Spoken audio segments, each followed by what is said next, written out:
I'm Duncan Ferguson and you're watching Toffee TV. Welcome back to Toffee TV. We've been doing the season review and some of the videos we've done so far. Expectations for the beginning of the season. We've gone, where did it all go wrong? We have done, at what point should Martinez have been sacked? And we're moving on now to the last one. Where do we go? How do we move on? I know that's the $1 million question, but obviously, Ronny, I'll start with you. Have you got a favour for the manager's job? Is there one out there?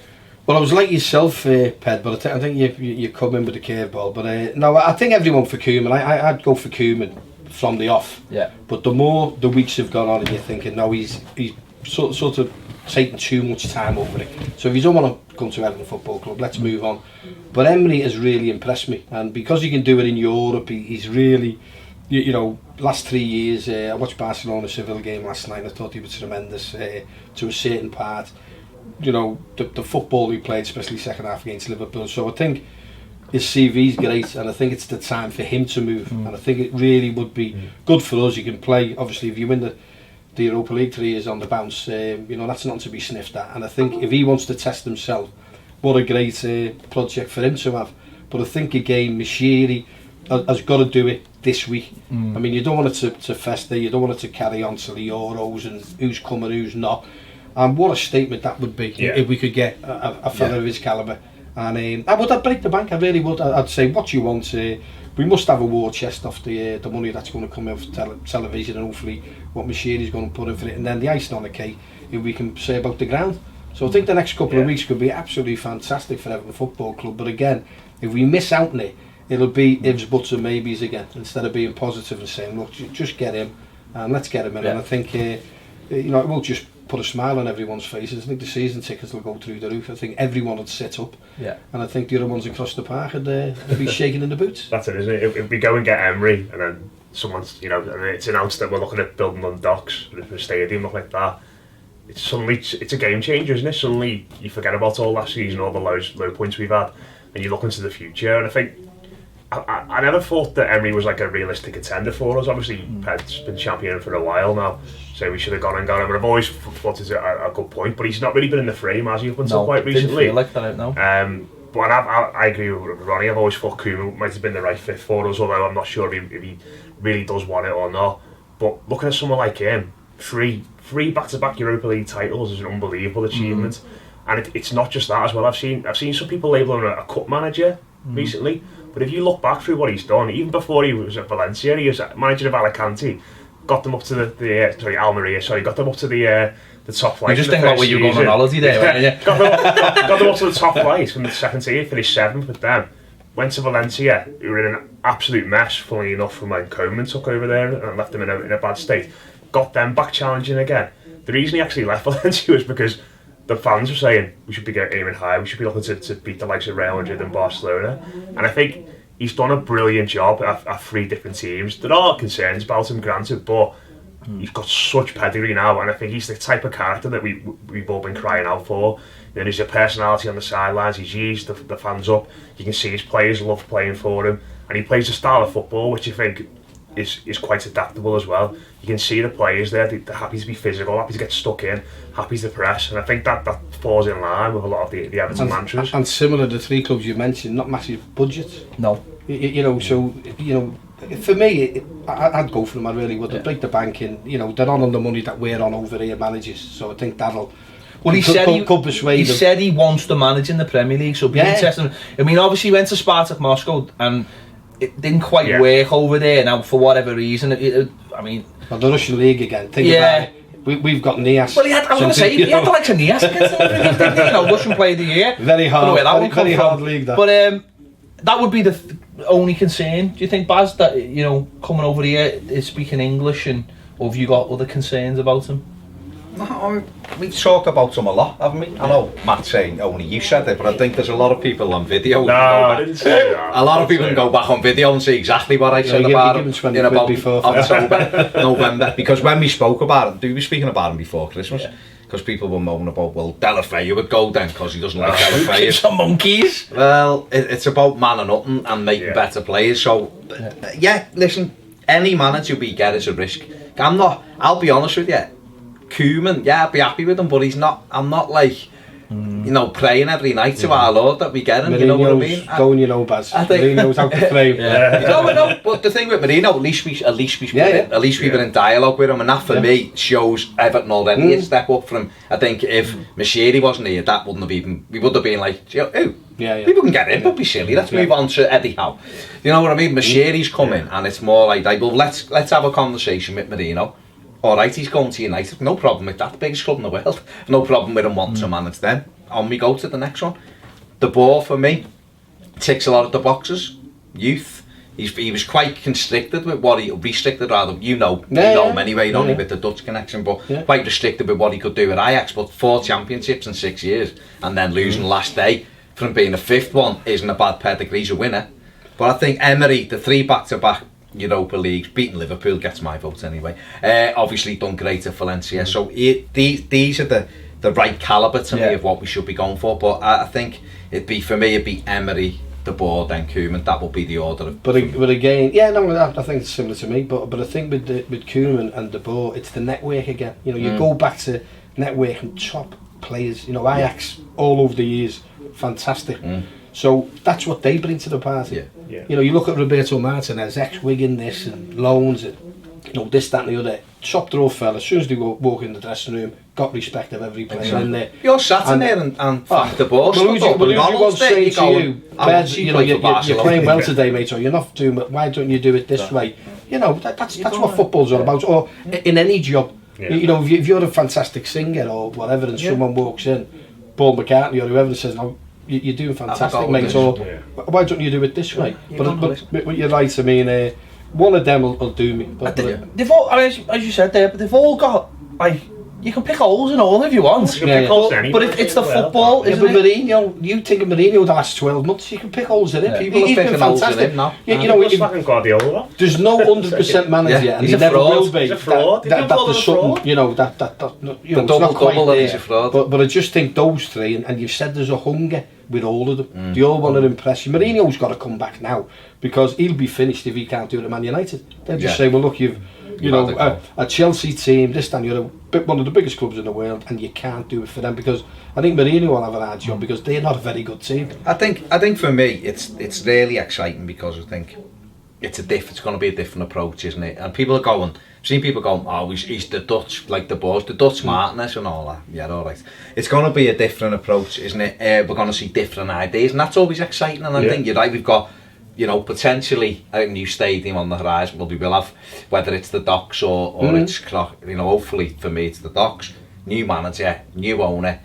It's probably the most exciting period as an Evertonian for years, this, because it's some big things getting. I think the other word is can. It can be. Can be. So I mean, if we get Eddie out, if we missed the trick again. Well, but Eddie, well, John Williams is a good mate of mine. Who I was at Tranmere with John, and Willow does Radio Soul and so. I mean, I've done all the Bournemouth games, and he just passed mad blue, absolutely mad blue. Great. He actually phoned me virtually in the middle of the night. He went, Ronnie, they're talking about getting Davy Moyes back, and I went, yeah, and he went, Eddie, how will have it? And you know, great, but maybe in another 5 years. Yeah. You know what I mean? So I'm not discounting when you've won the Europa League. Exactly. So Emery's got it there. But that's what you've got to do. You've got to turn and say, look, you know, you've got a stepping stone. We want the finished article to come in and just for me, you know, kick on. If you sit, you know, if Dick walks in the dressing room there and he's just got 3 Europa titles. Or Dick Emery. Dick Emery walks in and he's got 3 Europa League titles under his belt. Everyone knows him now, people are talking about You need a big belt. Well, you know, Frank de Boer walks in. Straight away, then players go, well, these are winners, you know, these are winners. He's played for Barcelona. You know, he's managed, you know, Ajax, he's once played in World Cups, he's hit 80-yard passes to Bergkamp in the last minute in the World Cup. You know, them kind of thing, immediately you look up and go, like you said, I'll listen to you. Emery walks in, he's a winner. He's won stuff. What have you won? Well, I just won the Europa League again. By the way, do it my way because I'm a winner. You know, Roberto Martinez has a good first season, but you've just got relegated. So when you're doing a team talk and you're saying we can beat these, and we can do this, and you think, can we? I think it's important we get a personality as well. I think the last couple of seasons, the fans who go to Goodlason's kind of become like, it's been in malaise, hasn't it? Everyone just kind of sits there, watches the game, and I think talking about what Klopp's done at Liverpool because of his personality, because of the way he gets the team playing, and even his antics on the sidelines, like it or not, it gets the fan base up, it gets everyone behind him. And I think someone like Emery, again, watching him in the final on the sidelines and watching him against Barcelona, geeing up the crowd, getting out, always active, giving instructions to his players. Looks like he knows what he's doing. Moving them there, you can see, and he gives off the roar, doesn't he? He's got conviction about the way he does it. And he looks like Alan Partridge sometimes. Looks like a vampire. His faces, you know. He's a bit odd. He's not no Alan Pardew though. No, he's not.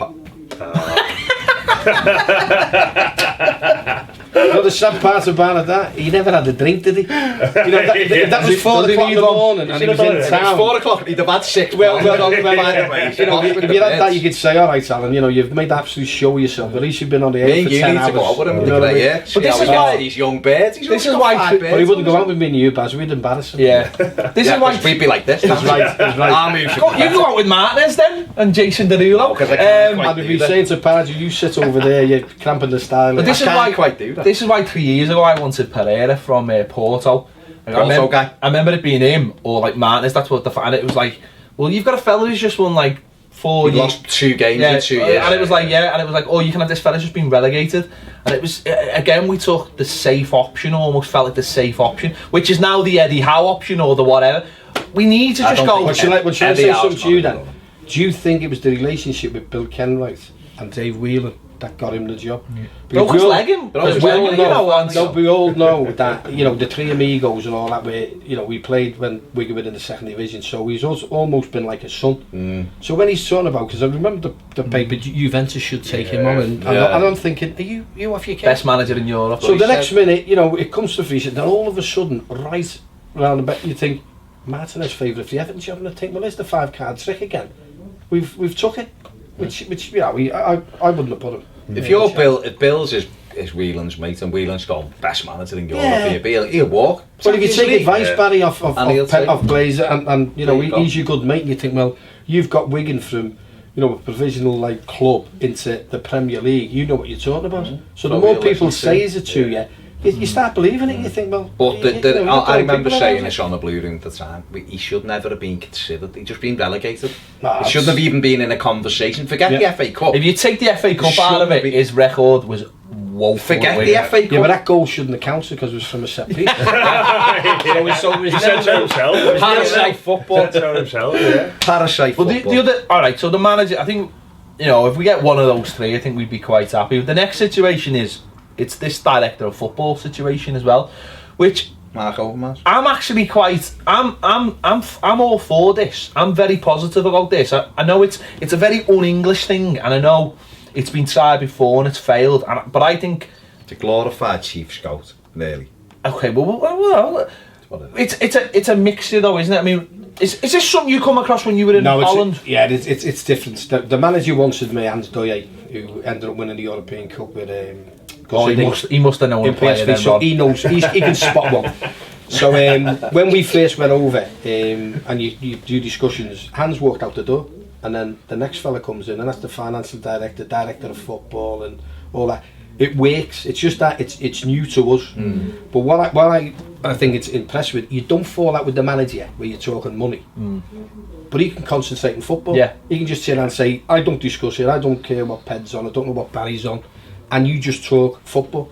So again, this is how you're going to play. If you're on £100 a week, whatever, you know, does it matter? You just concentrate on the football. So I think it takes it away.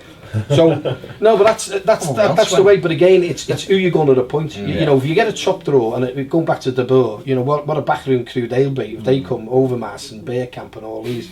You know, they could still play half of them, but it works. But as I say, just because it's new to us, it doesn't mean that it can't work. Yeah. The reason I like it is because not only is it a link between people who I generally don't think I've got a clue about football, and there's a couple of them at Everton Football Club, and you're trying. I mean, let's be honest. I've said this is the perfect example. Imagine Martinez went up to someone upstairs and said, "Seen this fella in Russia? He's brilliant. He got player of the year." I got told, and I just want 14 million, and they went, "Yeah." Well, imagine if there was a buffer in between this fella who knows about money but also knows about football, who goes, well, hang on, let me have a little look at him myself on YouTube, because that's obviously where you watch them, and then went, nah, I think we'll leave that. that to me makes sense. But the other thing about it is as well, I think a director of football, if you do it right, can make a blueprint for the whole club. And if you change the manager, that doesn't have to change. So you don't have to get rid of all, you know, the baby with the bathwater. You can keep all those things in place. The youth system. And I know Martinez was looking at this with the changes he's making to Finch Farm. I know you completely disagree, but with the bedrooms. Does that mean you don't agree? I thought Barry was going to jump over but the with table. like him sorting out Finch Farm with like the new pitch and like the. But I think I think it's good to have someone who's a football mind and also as a businessman. Bayern Munich do brilliantly with Sammy. Matt will know all about this because he's a football hipster. We all know this, but they do perfect with Sammy. And Sammy actually sits on the bench, but it seems to work. And only look, a couple of weeks ago they went out and bought 2 of the best young prospects in Europe. It didn't have anything to do with the new manager. That's a but as you said, then it's a conveyor belt. I mean, you know, when I first moved over there from kids, because I used to watch the kids years ago, as I say, when I was there in Holland, they never changed it. They all played the same system. So at the end of it, where you know what's happening, who's the director of football, you'll talk with him at the end of the season if your contract's up or what you're going to do. And I think it's a great way. You know, if you're getting kids through, it's fantastic. But you know, when you sort of go back, there has been some terrible ones. You know, Tottenham absolutely awful, and then you can name some crackers where it really has worked. No, come on, it was unbelievable what he wasted. But I mean, you've sort of look at it, and again, you know, you've got to go with the times, Ped. It's like with anything, you know. We all want to play the British way, or we want to do things the British way, but you've got to change your line. Just go back to the other fella. It's got to be put in place, and I've got no problems with that. If someone can turn around to me and just say, Ronny, just do the coaching and pick the team, happy days. Because I think that's where you get dragged down a bit. I think the days of the manager doing everything are gone now. I think transfers have become an entity in themselves in a way. When you've got to deal with agents, you've got to deal with sponsorships, you've got to deal with all these different things, that for a manager to be fully immersed in that side of it and the coaching side of it, it's impossible. And I think the best example of it is probably Seville, what they've been doing. They've got a director of football there, Monchi, goes out and brings all these players in, and it just allows Emery to just focus on coaching, which is what he's good at. He's a brilliant coach, he's a brilliant tactician, he knows how to get the players fit and prepare them for the game, and that's his job, that's what he does. And you look at some examples in England, and I think Alex Ferguson was the one, wasn't he, where he had to be in control of everything. And I think Arsenal are kind of suffered from that a little bit as well. I think Wenger's still of that breed, isn't he? He needs to be overseeing everything. Definitely. And you've seen them over the past few years sliding that, because I think he's tried to take too much on. They didn't even sign anyone. I'll feel playing. The blueprint, just a quick, sorry Baz, the blueprint for me is Southampton. I mean, and it's happened twice. You know, you've got Pochettino came in, you know, again taking over. I think Pardew left, and then you've got he goes, everything's set up, and then Koeman comes in. So it just dovetails because they're used to working that way. Well, I say it's easy, but their recruitment system, getting kids through, is second to none. You know, when you think of Gareth Bale and all these players, you know, it keeps the club going for money, and that's why I'll be a little bit disappointed if Koeman doesn't come. I'll be thinking to myself, don't you want to go to the top? Because we're bigger than Southampton, we're more potential than Southampton, and not just that, we've won more things than them. And as I say, if he turns us down, I'll be made up in one sense, thinking, well, you're not the man for us. You know. I just think my only reservation, I think you're right, and it's great and all. My only reservation is, as a manager, you come in, if it's someone else picking those players, you've got to, like Brendan Rodgers kind of had this with Liverpool with their committee. He had an out, didn't he? I never bought them players. You know, I think if he works with the director of football and goes, this is who we want, this is the player I want, and then the director of football takes that away and goes, bang, bang, bang, I think there's no issue with that. But Spurs done it with Villas-Boas, didn't he? They bought 8 players, and he said he didn't want 6 of them. You know, and he's like, well, I didn't want 6 of these players. So it's communication. It's got to be, if it works like that, if it's all done in a room and we all sit down, or just 2 of us, that's fine. I think it's great, and they can oversee that. And like you said, Ronny, he can just get on with going, I want Matt, want him to play left wing, I'm going to take the training, you go and sort that out for me. Matt comes in, great, that's who I wanted. But you know, with committees, it doesn't work. If there's 5 of us, you can have 3 against 2, and you think, you've just turned down Gareth Bale. And you know 2, and that's the communication, where you turn around and say, that's the type of player I want. I think as well, though, we've seen it work in other sports, and funny enough, Southampton tried it when they brought in Clive Woodward, and it never worked because he had literally the worst manager possible in trying to get that over in Redknapp. I mean, you couldn't have one extreme to the other. If you wanted the most old-fashioned managing football, you've got one. But what he did, I remember watching a documentary about the England rugby team when he won it. He didn't. Everyone thinks that he was the coach. He didn't. He was like a director. Yeah. He overseen the whole thing and put people in place for it all to work, because he knew it was such a big thing. And the other one is Dave Brailsford. The guy who does the cycling. He does exactly the same thing. He doesn't coach anyone. He just puts all the pieces in place to get success. It's no coincidence they're both knights now, you know what I mean? It's like they're both they don't coach, they just facilitate. No, in the case where you know that's your strength, you'll get there, you get that. And again, it's going back to the jigsaw about it. And again, over you know, you're talking about rugby league, but it doesn't matter rugby union. It's a team game. So you've got to work together, but it's just something where, as I say, you know, it's going more that way. More clubs are going down the continental route, which you've got to, and I think it's you know it's a much better way to do it. Like you say, the game's getting so big, isn't it? That. I mean, well, as Matt's just saying before, City have got Brian Marwood, so you know it's laughing. No, but if you do it, you know, there's not a 24-hour or even a couple of hours where years ago, there's the contract. I want this, I want that. It takes like months, you know. It's virtually like as soon as the last kick is going, 2 months later, Ped still hasn't signed, and you go. So if you're a manager, you know, let the director of football do that and finances, and just leave me to pick teams and do the coaching. So like you said, though, if we had one, that Nias deal would never happen, because you would have had someone who's been looking at players specifically. Just think back to that time, Martinez would have had a lot on his plate. He would have had to focus on all these different things in training. He's had the press on him. That signing reeked of a panic buy, didn't it? Definitely. Didn't have Naismith. I think he's jumped in and thought, here's a lad, we'll go for it. We'll see. As far as I'm aware, though, there was a couple of people who questioned. But he had the final say. But, and the only he must have looked good in that video, lad.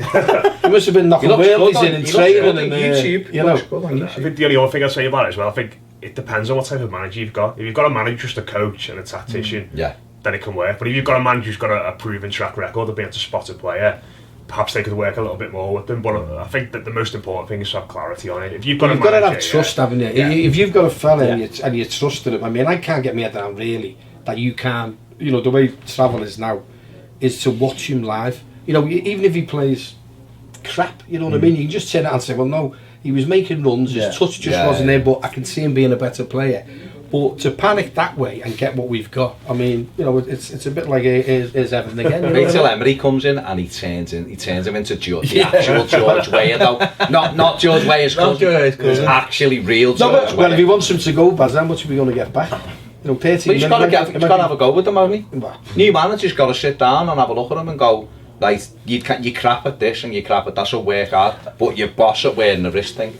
I think the most important thing as well, though, is that going back to the managers thing, is we're being linked with or whatever with interviews. I think that's positive for me that they're doing it that way, that they're interviewing everyone available now that the seasons are finished, and then they make a decision. Because if it's not number one, then it can be number two, number three, whoever it is. It's not. Because I think in the past what we've done is we're going to interview him. You've got the job. No. Give us 2 weeks. After 2 weeks, no. All right. Well, we have to go into, and we get into that situation like we did in 1998 when we thought we were getting Andy Gray. He knocks us back, and the next minute it's like, well, who else is there? But he didn't knock it. He knocked us back. Yeah, but because when we interviewed him and we were really impressed with him, his wages went up to the sky. Well, no, but what it was he said, and Andy Gray's quite vocal at this, and I was there. I was at the club at the time. He walked out the meeting thinking he was the Everton manager's job. 4 days went by, or 3.5, and no one had phoned him. And Sky come through and he was like, well, Everton have offered me this, and they just went, well, yeah, then there's 10 times what Everton have offered you, or whatever. And he signed that because he didn't know whether Everton were going to phone him. When he phoned Everton back, they were like, oh, we were thinking about offering you it next week. Instead of going, Ronnie, I'm impressed with you, right? And we've got no one else really who were bothered about, because we've come to you. There's the contract. But that's what I'm saying. It's important, isn't it, that it all gets done. He spoke to Dwight York and everything, Andy Gray, and Dwight York was like, I want to come. He's at Villa. I'm interested in coming. There's the money. And then he never offered him the job. Yeah, but that's usually Everton's way, though, Ped. You know, even with players. Go to Leeds first, Nigel Martin. Yeah. Come back. Glad you've done it. Here's a map, here's how you get there. It was that era. And then some potato-based snacks.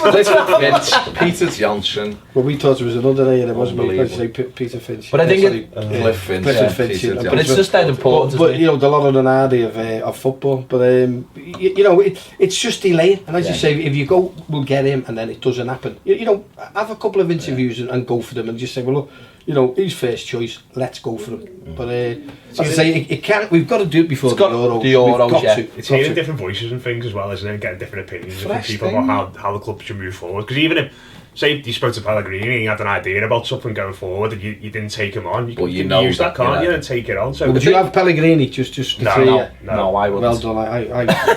You passed the test.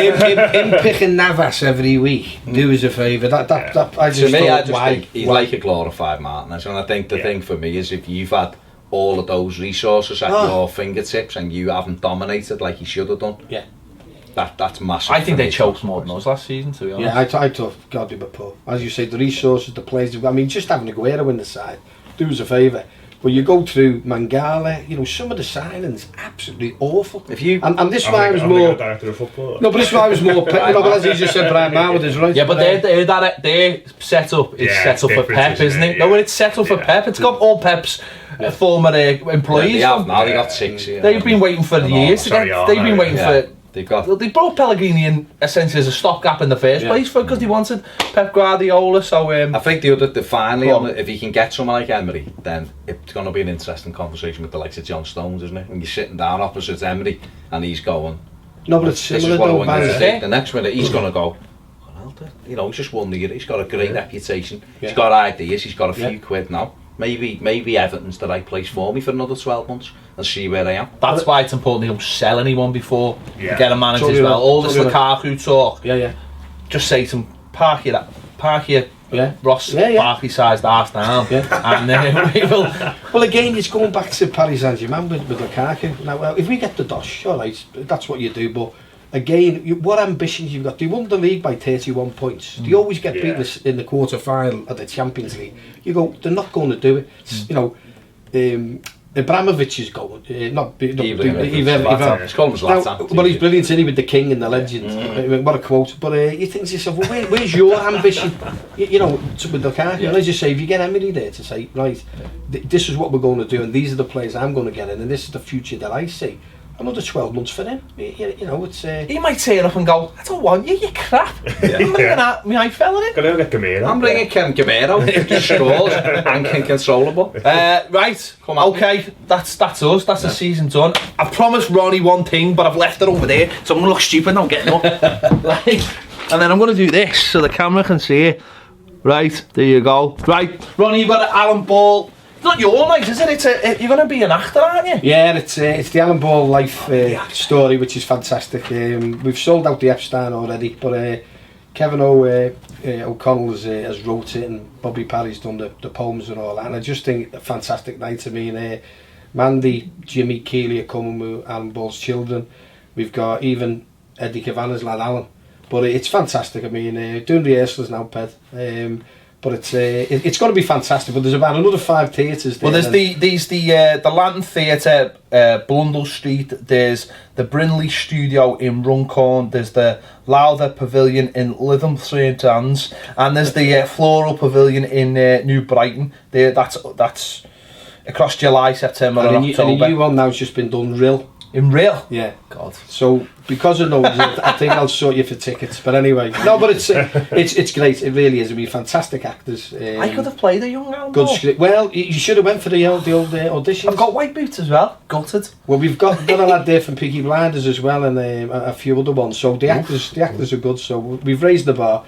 But it's just great. It's been endorsed by the family as well, which is fantastic. And brilliant. You know, they'll all be there. And Alan Ball, back and talk about him all night. Ball of Fire. Just a quick one. Hang on. Starring Ronny Goodlass and Michael Cullen. Is that as in Speedo Mick? Well, that might be a misprint. But no, he's going to be in it. But obviously not with his Speedos on. I'm going to say, Speedo Mick in his bills. He won't be there. He won't be in Get your clothes on, Mick, lad. But you've got it where it's about his life story. I don't know whether you've seen the World Cup 1996 last night. Alfie's Boys. That was fantastic. I think every modern day footballer should watch it. Not just for the characters, but obviously the people, the players, the winners again. Fantastic footballers. But I just think it's a great thing for Alan Ball. I mean, as I say, I can talk about him all night. And he was fantastic, not just for Everton Football Club, but obviously England won a World Cup. Got man of the match when he was 21. So I think it's good to see. And from an era when, you know, people, I'll have heard of Alan Ball, but I just think that the story tells it from, obviously, when he you know, going to Blackpool and then coming to Everton and all that. It is good. Really Brilliant. good. You get to see Ronny acting. Amazing. That's worth it for that alone. He acted when he was a Can I just say before you finish, I was here at the start. You only had a few hundred. Oh yeah. Fantastic, you've got 10,000 Thank you, subscribers. Ronny. Thank and you. I mean it, from strength to strength, you're going. Just keep saying it how it is. Seriously. Oh, and well. congratulations to the pair. Yeah. Cheers, Ron. Long may it continue. We just follow your lead, mate. We just follow your lead. You know, so I have done something like that. I have You've done lots, right? Goal at West Ham for a start. King Jong-un hasn't got old yet, so. I got my phone going there. Oh, thanks, Ron. Thanks very much. Yeah, we've done all these previews anyway. Make sure you catch them up. Reviews, sorry, of the season. Tell us what you think in the comments, and we look forward to next season. We'll be on, don't worry, we're doing the daily. We're on every weekday, not weekends, because Baz is like, I'm not doing weekends. He refuses to. I'm watching Major League Soccer till 5 in the morning, and I've got a family, and I've got a job, and everything else. What about you? Because Baz refuses to do so. What about you? Yeah, apart from when we announced the new manager on Saturday, we'll be on all day. Someone's got to edit. Someone's got to edit the stuff. Anyway, thanks for watching Toffee TV. Don't forget to comment. If you haven't subscribed already, make sure you do. We'll see you later on Toffee TV.